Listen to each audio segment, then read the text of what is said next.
Hello guys, welcome back to Patrick TV GH. This is your savings tutor, Mr. Patrick Bang. Today we are going to look at record keeping and financial discipline.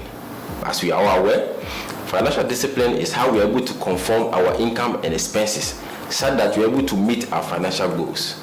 And meeting your financial goals comes with keeping records, keeping a file of how much money you spent on item A and item B, and going back to check whether the amount that you spent on item A is what you budgeted for.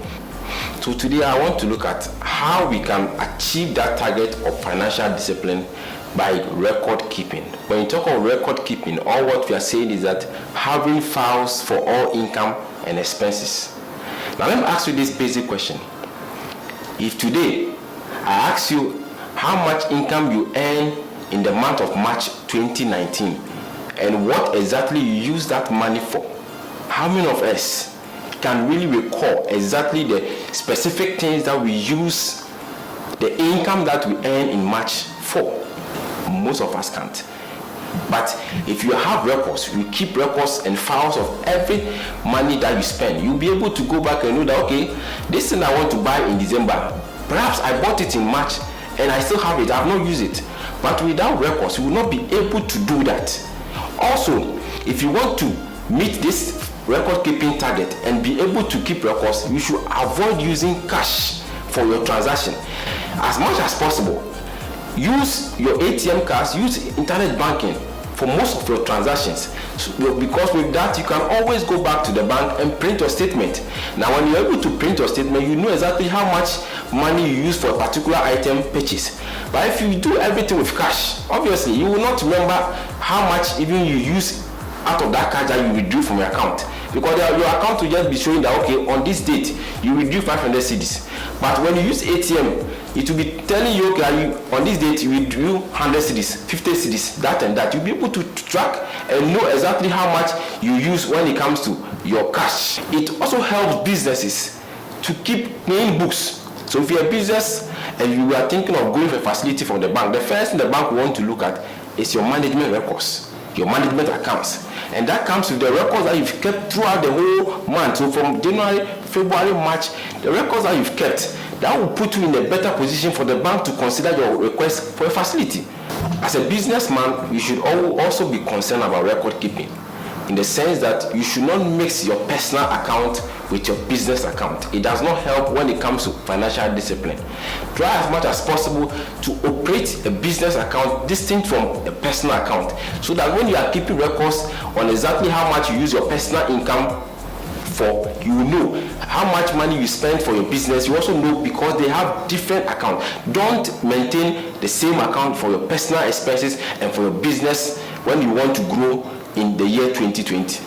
Record keeping also helps you to know the wastages in your life, so that it will tell you exactly that, okay, last month, this is what I spent my money on. Are the things that I spent my money on budgeted? Are the things that I wanted to really spend money on? It will help you to take away those things from your life.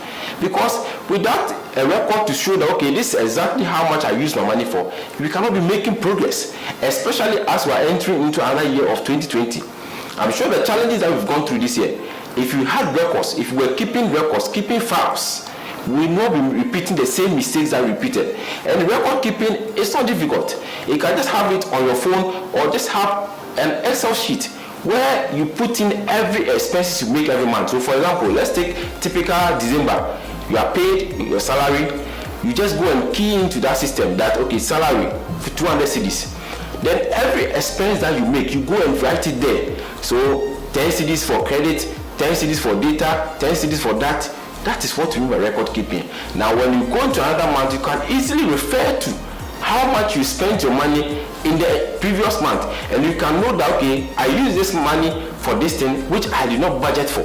But without record keeping, you cannot be able to track all these things and know that this is a wastage or this is something that is beneficial to me.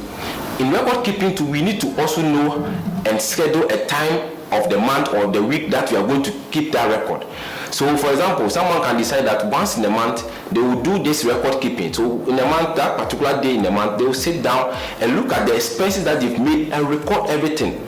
Because we can't be keeping records and not having a particular time that you schedule to track your performance. Record keeping goes with performance tracking, and that should come with a specific day in a month or a week, depending on your schedule, that you are going to track and record exactly how much you've spent on every particular item that you use your income for. So guys, if you have enjoyed our session today, I'll kindly ask that you subscribe to our channel on YouTube, Instagram and Facebook, like our posts, share our links with your friends and family, and we'll meet again next week.